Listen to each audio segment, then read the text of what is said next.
Welcome back, MCOC AlBundyRules. Before we get into this CMM Captain Marvel movie tutorial, let's take a quick look at some of the great damage and stuff that she can do right there.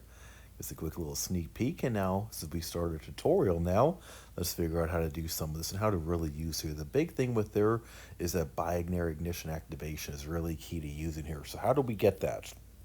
Easiest way is parry.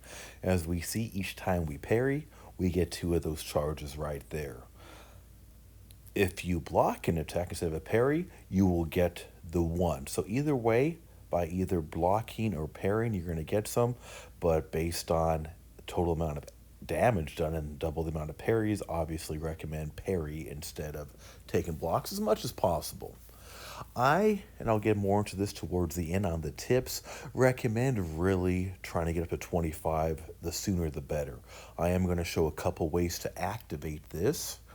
My preferred way, though, is get up to 25, and it's going to activate automatically. I like to get up to 25 because we're going to see those 5 furies that come from that. We're going to see indestructible activate from that. We also, with the proper synergy, the rogue will give you unstoppable for 4 seconds as well if you chose to use that synergy. Another way to activate it, we're going to see here in this fight with Star-Lord, is as long as you have 10 or more, you can activate it manually. With 25, it automatically activates. With 10 or more, you can automatically. There are some downsides to doing it at 10 or under 25, as we're going to see.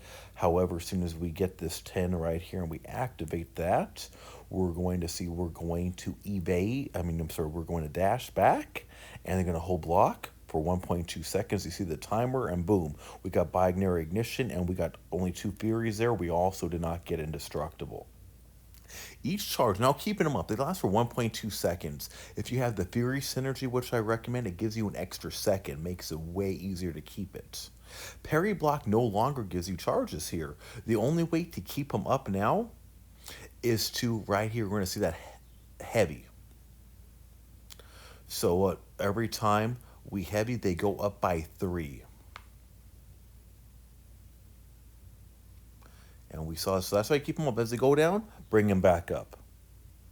If you do not bring them back up and it hits 0, as we see here, coming up, then boom, binary goes away. You will have to work it back up. You can work it back up in the fight if you need to, but it's extra work, of course. She is poison immune, makes her much more suicide friendly, which is great.